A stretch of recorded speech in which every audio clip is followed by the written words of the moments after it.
The Treasure Seekers. The end of the treasure seeking. Now it is coming near the end of our treasure seeking, and the end was so wonderful that now nothing is like it used to be. It's like as if our fortunes had been in an earthquake, and after those, everything comes wrong way up. The day after the uncle speared the pudding with us opened in gloom and sadness, but you never know. It was destined to be a day when things happened. Yet no sign of this appeared in the early morning. Then all was misery and upsetness.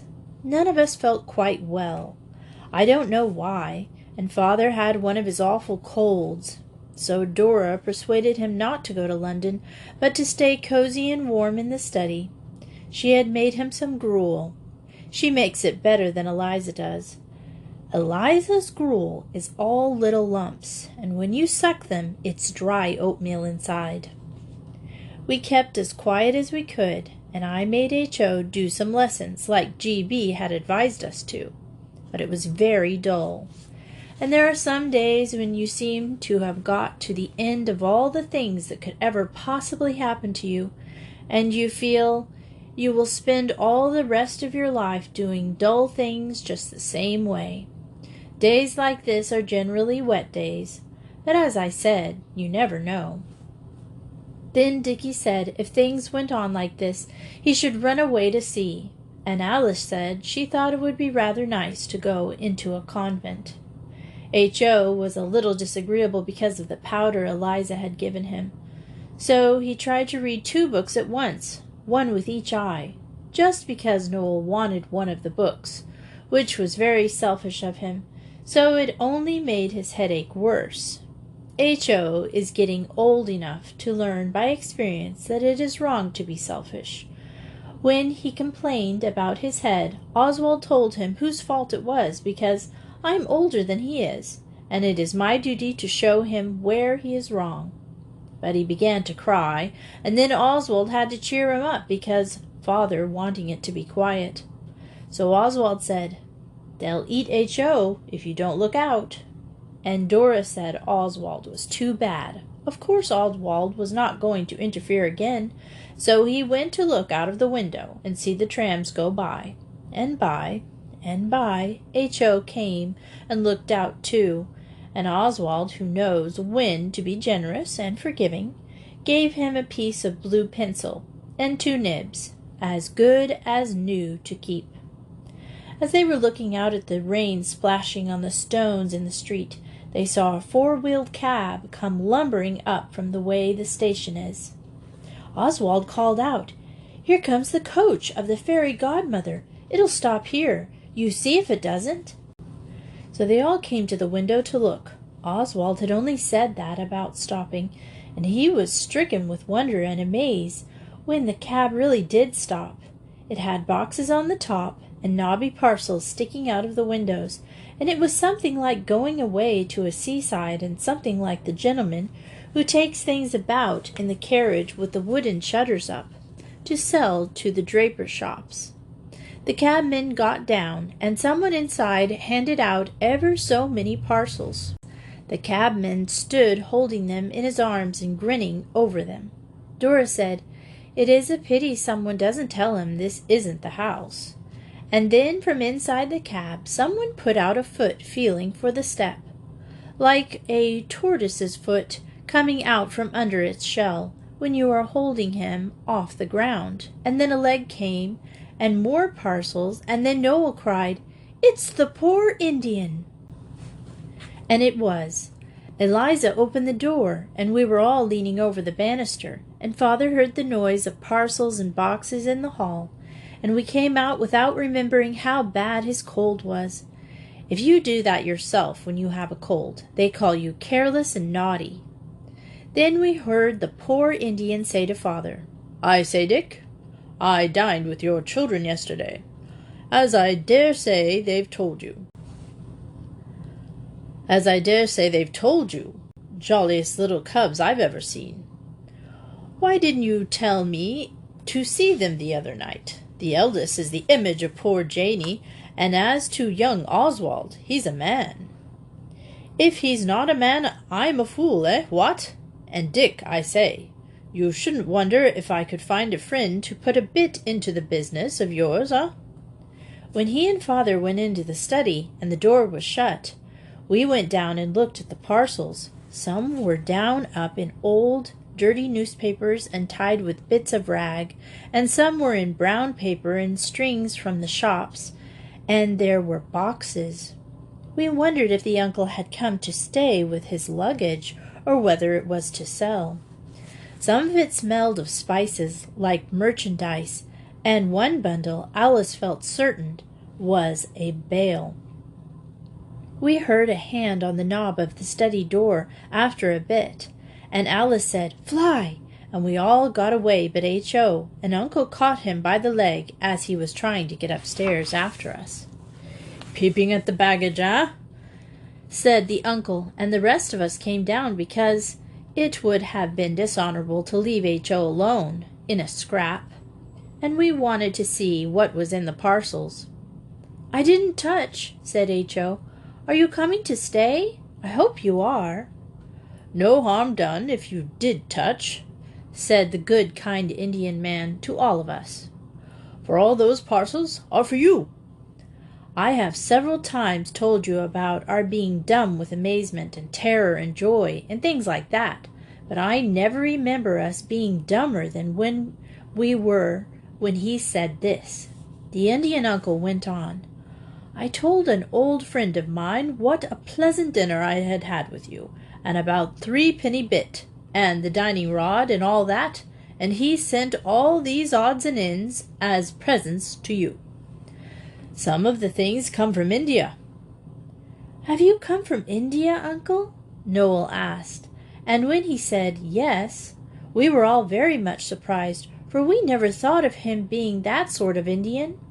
We thought of the cowboys and Indians kind, of course, his not being on account for his ignorance of beavers and things. He got Eliza to help, and we took all the parcels into the nursery, and we undid them and undid them and undid them, till the papers lay thick on the floor. Father came too and sat in the Guy Fawkes chair, and I cannot begin to tell you all the things the kind friend of Uncle's had sent us. He must be a very agreeable person. There were toys for kids and model engines for Dick and me, and a lot of books and Japanese china tea sets for the girls and red and white gold. There were sweets by the pound and by the box, and long yards and yards of soft silk from India to make frocks for the girls, and a real Indian sword for Oswald, and a book of Japanese pictures for Noel, and some ivory chessmen for Dickie, and the castle and the chessmen were elephant and castles. There is a railway station called that. I never knew what it meant before. The brown paper and string parcels had boxes of games in them, and big cases of preserved fruits and things, and the shabby old newspaper parcels and the boxes had the Indian things in them, and I never saw so many beautiful things before. There were carved fans and silver bangles and strings of amber beads and necklaces of uncut gems, turquoise and garnets. The uncle said they were, and shawls and scarves of silk, and cabinets of brown and gold, ivory boxes and silver trays and brass things, and the uncle kept saying, "This is for you, young man," or "Little Alice, will you like this fan?" or "Miss Dora, would you look at this green silk? I think, what?" And Father looked on as if it were a dream, till the uncle suddenly gave him an ivory paper knife and a box of cigars and said, "My old friends sent you these, Dick. He's an old friend of yours, too, he says." And he winked at my father, for H.O. and I saw him, and my father winked back, though he has always told us not to. That was a wonderful day, and it was a treasure and no mistake. I never saw such heaps and heaps of presents like things out of a fairy tale, and even Eliza had a shawl. Perhaps she deserved it, for she did cook the rabbit and the pudding, and Oswald says it is not her fault if her nose turns up and she does not brush her hair. I do not think Eliza likes brushing things. It is the same with the carpet, but Oswald tries to make allowances even for people who do not wash their ears. The Indian uncle came to see us often after that, and his friend always sent us something. Once he tipped us a sovereign each. The uncle brought it, and once he sent us money to go to the Crystal Palace. An uncle took us and another time to a circus, and when Christmas was near, the uncle said, "You remember when I dined with you some time ago? You promised to dine with me some day, if I could ever afford to give a dinner party. Well, I'm going to have one, a Christmas party. Not on Christmas Day, because everyone goes home then, but on the day after. Cold mutton and rice pudding. You'll come, huh? What?" We said we should be delighted, if father had no objection, because that is the proper thing to say, and the poor Indian, I mean the uncle, said, "No, your father won't object. He's coming too, bless your soul." We all got Christmas presents for the uncle. The girls made him a handkerchief case and a comb bag out of some of the pieces of silk he had given them. I got him a knife with 3 blades. H.O. got a siren whistle, and a very strong one, and Dickie joined with me in the knife. And Noel would give the Indian ivory box that the uncle's friend had sent on the wonderful fairy cab day. He said it was the very nicest thing he had, and he was sure uncle wouldn't mind his not having bought it with his own money. I think father's business must have gotten better perhaps. Uncle's friend put money into it, and that did it good, like feeding the starving. Anyway, we all had new suits, and the girls had the green silk from India made in frocks, and on Boxing Day we went in 2 cabs, and father and the girls in one, and us boys in the other. We wondered very much where the Indian uncle lived, because we had not been told. And we thought, when the cab began to go up the hill towards the heath, that perhaps the uncle lived in one of the poky little houses up at the top of Greenwich. But the cab went right over the heath and into at some big gate, and through a shrubbery all white with frost, like a fairy forest, because it was Christmas time. And at last we stopped before one of those jolly big ugly red houses with a lot of windows that are so comfortable inside, and on the steps was the Indian uncle, looking very big and grand, in a blue cloth coat and yellow sealskin waistcoat, with a bunch of seals hanging from it. "I wonder whether he has taken a place as butler here," said Dickie, "a poor broken-down man." Noel thought it was very likely, because he knew that in these big houses there were always thousands of stately butlers. The uncle came down the steps, opened the cab door himself, which I don't think butlers would expect to have to do, and he took us in.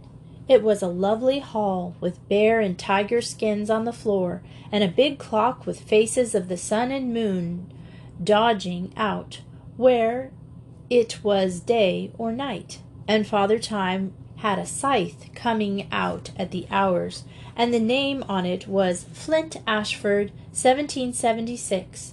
There was a fox eating a stuffed duck in a glass case, and horns of stags and other animals over the doors. "We'll just come into my study first," said the uncle, "and wish each other a Merry Christmas." So then we knew he wasn't the butler, but it must be his own house, for only the master of the house has a study. His study was not much like father's. It had hardly any books, but swords and guns and newspapers, and a great many boots and boxes, and half unpacked, with more Indian things bulging out of them. We gave him our presents, and he was awfully pleased. Then he gave us his Christmas presents. You must be tired of hearing about presents, but I must remark that all of Uncle's presents were watches. There was a watch for each of us, with our names engraved inside, all silver except H.O.'s, and that was a Waterbury, to match his boots. The uncle said. I don't know what he meant. Then the uncle looked at father, and father said, You tell them, sir. So the uncle coughed, and stood up and made a speech. He said, Ladies and gentlemen, we are met together to discuss an important subject which has for some weeks engrossed the attention of the honorable member opposite and myself. I said, Hear, hear, and Alice whispered, What happened to the guinea pig? Of course you know the answer to that. The uncle went on, I am going to live in this house, and, as it is rather big for me, your father has agreed that he and you shall come to live with me. And so, if you're agreeable, we're all going to live here together, and please God, it'll be a happy home for us all. What? He blew his nose and kissed us all round. As it was Christmas, I did not mind, though I am much too old for it on other dates. Then he said, Thank you all very much for your presents, but I've got a present here of value more than anything else I have. I thought it was not quite polite for him to say so, till I saw that what he valued so much was a 3-penny bit on his watch-chain, and of course I saw it must be the one we had given him. He said, You children gave me that when you thought I was a poor Indian, and I'll keep it as long as I live. And I've asked some friends to help us be jolly, for this is our housewarming. What? Then he shook father by the hand, and they blew their noses, and then father said, Your uncle has been most kind, most... But uncle interrupted by saying, Now, Dick, no nonsense. And then H.O. said, Then you're not poor at all? As if he were very disappointed. The uncle replied, I have enough for my simple wants, thank you, H.O., and your father's business will provide him with enough for yours. What?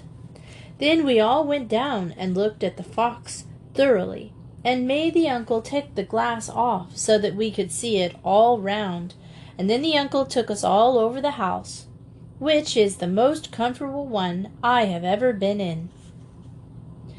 There is a beautiful portrait of mother in father's sitting room. The uncle must be very rich indeed. This ending is like what happened in Dickens' books, but I think it was much jollier to happen like a book, and it shows what a nice man the uncle is, the way he did it all. Think how flat it would have been if the uncle had said that when we first offered him the 1 and 3 farthing, Oh, I don't want your dirty 1 and 3. I'm very rich indeed. Instead of which he saved up the news of this wealth till Christmas, and then told us all in one glorious burst. Besides, I can't help it if it is like Dickens, because it happens this way. Real life is often something like books. Presently, when we had seen the house, we were taken into the drawing-room, and there was Mrs. Leslie, who gave us the shillings and wished us good huntings, and Lord Tottenham and Albert next door's uncle, and Albert next door, and his mother. I'm not very fond of her, and best of all our own Robber and his 2 kids, and our Robber had a new suit on. The uncle told us he had asked the people who had been kind to us, and Noel said, Where is my noble editor that I wrote the poetry to? The uncle said he had not had the courage to ask a strange editor to dinner, but Lord Tottenham was an old friend of uncle's, and he had introduced uncle to Mrs. Leslie, and that was how he had the pride and pleasure of welcoming her to our housewarming. And he made her a bow like you see on Christmas card. Then Alice asked, What about Mr. Rosenbaum? He was kind. It would have been a pleasant surprise for him, but everybody laughed, and uncle said, Your father has paid him the sovereign he lent you. I don't think he could have borne another pleasant surprise. And I said there was the butcher, and he was really kind, but they only laughed, and father said they could not ask all your business friends to a private dinner. Then it was dinner time, and we thought of Uncle's talk about cold mutton and rice, but it was a beautiful dinner, and I never saw such a dessert. We had ours on plates to take away into another sitting room, which was much jollier than sitting round the table with grown-ups. But the robbers' kids stayed with their father, and they were very shy and frightened, and said hardly anything, but looked all about with very bright eyes. H.O. thought they were like white mice, but afterward we got to know them very well, and in the end they were not so mousy, and there is a good deal of interesting stuff to tell about them, but I shall put all that into another book, for there is no room for it in this one. We played desert islands all that afternoon and drank Uncle's health in ginger wine. It was H.O. that upset his all over Alice's silk dress, and she never even rowed him.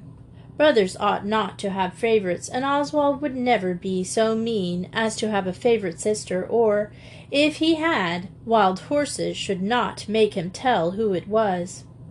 And now we are to go on living in the big house on the heath, and it is very jolly. Mrs. Leslie often comes to see us, and our own Robber, and Albert next door's uncle, and the Indian uncle likes him because he has been in India too, and is brown, but our uncle does not like Albert next door. He says he is a muff, and I am to go to Rugby, and so are Noel and H.O., and perhaps Balliol afterward. Balliol is my father's college.